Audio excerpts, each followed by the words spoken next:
Hey, it's the Empire. Don't forget to hit the like button, the subscribe button, and the bell icon for more videos. We taking over. Let's go, champ. Hit that like button, hit that subscribe button right now. Let's go. Hey, it's the Empire. Geoboxing Empire. Back to boxing. Now, after Anthony Joshua Pulev fight fell through by Pulev injuring his arm, I believe, Carlos Takam took his place, and they're gonna fight in about 10 days.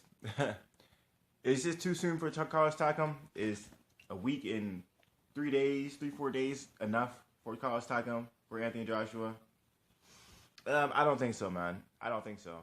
Now, there's an article on boxing.com. Eddie Hearn is saying that Carlos Takam was training the whole time before Anthony Joshua, man. And I sort of just don't buy that, man. I don't buy it. I don't buy it at all. I never heard of Carlos Takam anything. I know as soon as Deontay Wilder and Luis Ortiz fight could be made, Deontay Wilder, Stavern 2 posters are already up. So I mean, it was quick. It happened quick. Now, it's not a secret that Al Heyman in Matchroom Boxing, they're definitely getting more money than Al Heyman as far as promotion goes. Al Heyman doesn't promote fighters. He doesn't do that, right? So, Eddie Hearn being a promoter, it's not hard to get a guy to get a picture of Carlos Takam and Anthony Joshua, get a Photoshop a picture, and make a poster. It's just not hard. Not when you got a team like that, So, if Carlos Takam really was, training the whole time, you think they have a backup just in case. You think that'd be a thing, just to have like a few extra pictures of a possible second opponent, So I'm not too sure about this whole Carlos Takam was training the whole time thing. And I'm really disappointed too because Carlos Takam is a phenomenal fighter. He only has one loss. Or, I'm sorry, 2 losses. Okay, he lost to Joseph Parker, and then he lost to Povetkin, right? Now, Povetkin probably was on steroids that fight, let's just be honest. And Joseph Parker fight, I mean, that was an either-or fight. If you actually watch the fight, I think Takam actually pulled that fight off.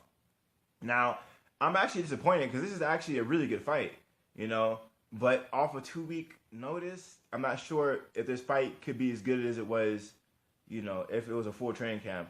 And not just like, oh, man, you might get this fight. So, even if, let's just hypothetically say Takam was training the whole time, right?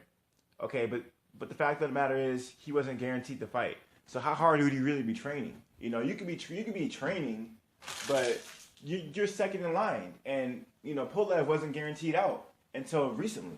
So, I mean, you could be training and not be training 100%. This is the biggest fight in Takam's career, and he's an elite level fighter. I mean, there's not too many heavyweights to really pick from, right? Heavyweight division isn't as stacked as everyone thinks. It's not, right? Carlos Takam is a veteran. He's a phenomenal fighter, but I feel like this fight could be better if there's a full training camp. Because Carlos Takam is actually a good fighter. I'm actually surprised that Anthony Joshua is even facing him at all, to tell you the truth. But off a week and a half notice, I can see Anthony Joshua trying to fight Carlos Takam. It's not exciting as it could be, in my opinion. Usually fighters, at least elite level fighters, they should be staying around all year round anyway. So, that's probably normal. But to be in shape and then to actually be, in shape for the biggest fight of your career, 2 different things in itself.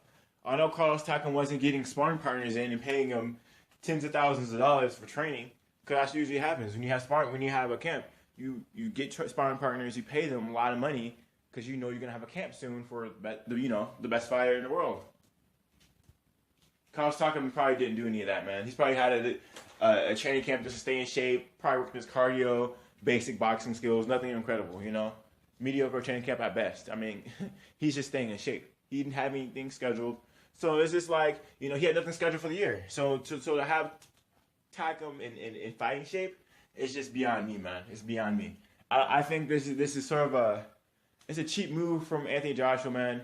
I'd rather him fight a bum and then fight Takam later. Because Carlos Takam is a great fighter, man. I mean, if you guys really want to see a war, watch Povetkin versus Takam. You know, I'm surprised Povetkin took those shots, you know what I mean? And like I said, I think Povetkin was probably on something because he was taking some hellacious shots by Carlos Takam. So, you know, I want Takam in full prime shape, man. I want him knowing what he's getting into for months at a time. I want him prepared. I want, you know, and just have him out of nowhere come in. It sounds good on paper, but it is. But it's just not enough time. It's not enough time. Let me know how you guys feel about that. Like, comment, subscribe. This is the Empire. Geoboxing Empire.